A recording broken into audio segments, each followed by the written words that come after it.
Hello, I'm James Jack, the head of the Business Owners Client segment for UBS Wealth Management USA. Earlier this year, we kicked off our new Founders and Funders series, and today I'm so very excited to continue the conversation with women entrepreneurs focusing on how they built, exited, and supported successful businesses. I invite you to subscribe to the Founders and Funders playlist on UBS's YouTube channel so that you can keep up to date on all the episodes in this series. Leading this month's Founders and Funders UBS conversation is once again Jolene Caruso Fitzgerald. Jolene is one of our divisional vice chairmen in the firm's ultra high net worth division within Global Wealth Management. She oversees the family office consultant business, which consists of the firm's top wealth advisors who serve our largest, most sophisticated clients. Jolene, over to you. Thanks, James. And thank you to our viewers for joining us today for a conversation with Jasmine Crowe, founder and CEO of Gooder. Jasmine is an award winning social entrepreneur, truly working to make our world a better place. In 2017, after years of feeding people experiencing homelessness and hunger, from her own kitchen, she launched Gooder, a sustainable waste management company that leverages technology to combat hunger and reduce food waste. Under her leadership, Gooder has reached and redirected over 12 million pounds of surplus food from restaurants, event centers, airports, and businesses to the tens of millions of people who are food insecure, a growing problem for our country. Jasmine has been named by Entrepreneur Magazine as one of the top 100 influential female founders. Jasmine, hello and welcome to Founders and Funders. I was so looking forward to our conversation about your entrepreneurial journey. Thank you for joining us. Thank you so much for having me. I'm really excited to be here. Great. So, why don't we start with the first question, which is really at the beginning? Jasmine, tell us what is Gooder and what motivated you to start your own business? Gooder is a tech company. We are leveraging the power of technology and logistics to solve hunger and reduce food waste. The motivation for Gooder really came from, just as you read in my bio, I was feeding people that were experiencing hunger and homelessness on the streets of downtown Atlanta for about 3.5 years. And a video of my work actually went viral on Facebook. And people were saying, "This is so amazing. Who donated the food?" And the reality was nobody. I was couponing, I was price matching, I was taking $5 and $10 donations and coming up with these really great spreads to feed about 500 people. But it was taking me 40 to 50 hours every week to do it. And I started to think, wow, it would be so great if I could get the food donated to me. And so a simple Google search, what happens to extra food from businesses at the end of the night, led me into what I would call a rabbit hole about food waste. And I remember staying up that night, Jolene, until about 3, 4 o'clock in the morning, just reading Harvard Business Studies and just all kind of articles about food waste. And I couldn't believe that we were wasting so much food in a country when so many people were going hungry. That really was the impetus that got me started. Such a great that moment, that aha moment in the middle of the night. So on your website, it says at Gooder, we believe that hunger isn't a scarcity issue; it is a logistics issue. Can you explain what that means and what was the biggest issue when you think about connecting all of this surplus food and people in need? Absolutely. So the website says it there, and it's so true. When I saw that we were wasting 72 billion pounds, now 80 billion pounds from businesses on an annual basis of perfectly good food, while we had about 42 million people at the time that were going hungry, the idea that we needed to produce more food was very clear to me. That hunger was not about we need more farmers growing food and more people producing food. We really needed to understand how we can connect all of this excess food with the need. And the only way to do that is through logistics. And so I automatically kind of had this aha moment. I even gave a TED talk on this, and that was what my TED talk was called. Hunger is not an issue of scarcity, it's a matter of logistics, because it's very clear that we have the food. We're producing the food and it's going to waste. And so what Gooder seeks to do is now serve as a logistics conduit to get that food picked up from the would-be waster and get it to someone in need. So instead of this food going to landfill, it now goes to someone that's hungry, and we're solving the problem using logistics. Yeah, it's fascinating.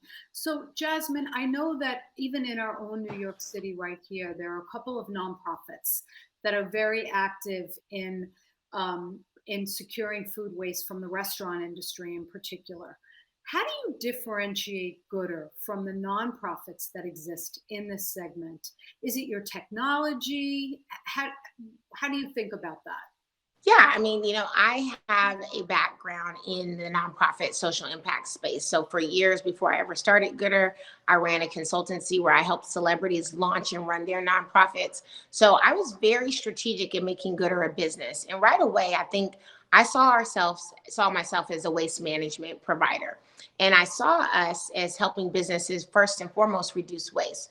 Not only do we take things that are edible and would go to waste and get them to people in need, we also help businesses reduce all of their food waste. So we take food that's non-edible as well. And most nonprofits don't do that. So we can help our customers compost, we can help them get food to animal feed, and in some cases, even turn that waste into energy. So that is huge differentiator there. And then secondly, you're absolutely right. Our technology is really robust. And so we actually help our customers, giving them a lot of analytics and data around what's going to waste at their locations. Our clients, if they have more than one location, can measure and manage that waste across the city, across the state, and across the nation. So it gives them a lot of insights on what's going to waste on a consistent basis so that they can make better purchasing as well as production decisions. And then we give them back a lot of data around who this food goes to. Really granular data, the kind of people they're serving, the zip codes. Our clients can look at a zip code and see how many meals they've provided in that zip code, who they've served in that community. We also show them a lot of sustainable rollout data, which is really important as many businesses begin to be more concerned with their ESG. We are able to show them exactly how many pounds of food they're keeping out of landfill, what that means for CO2 emissions, what that means for water savings. And so we have a lot more data. And because we are a company, we're a lot more service driven. So we always can serve customers around the clock. We really are at their service, and not at the service of the volunteers, which is a big differentiator as well. Yeah, Jasmine, I see that key differentiator. If we could stop producing excess food, we don't have to, have as much. Although Absolutely. you'll work yourself out of a company if you eliminate all the food waste. Yeah, and I think there's so much food waste. So even if, to give you some perspective, Jolene, if we reduce food waste by just 15%, we would save enough food every year to feed 25 million hungry Americans. So if we're able to reduce it by 30%, that could feed everybody. Right now, it's estimated that we have about 50 million people in the United States that are going hungry or living food insecure.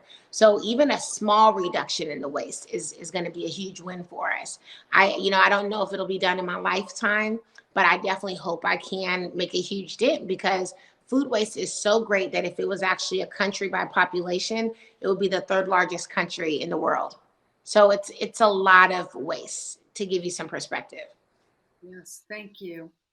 So Jasmine, let's shift gears a little bit. Earlier this year, you completed a pre-Series A round and you've raised several $1 million overall, while also generating close to $7 million in revenue. It's no secret, however, that women continue to raise challenges around fundraising and raise much lower levels of capital from venture, and an even lower percentage is allocated to women of color. Knowing these daunting odds, what has been your strategy and approach to fundraising? And what advice do you have for others? Yeah, those odds are great. So we raised $1.5 million. So it was kind of a bridge round.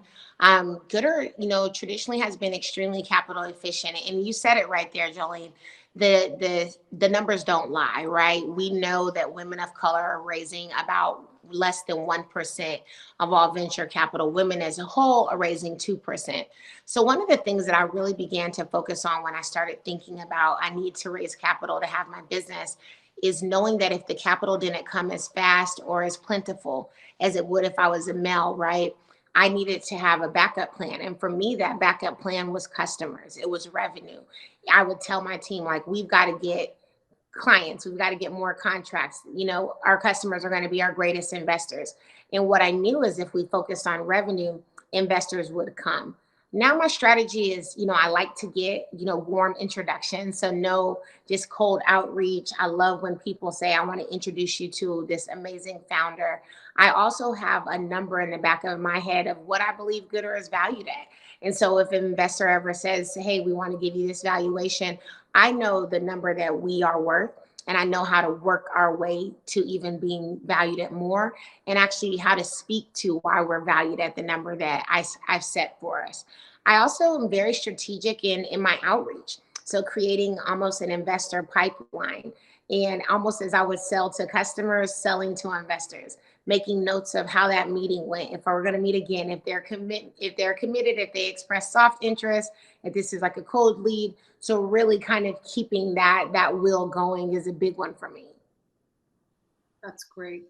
Jasmine, thank you. Thank you for allowing us to learn more about your journey.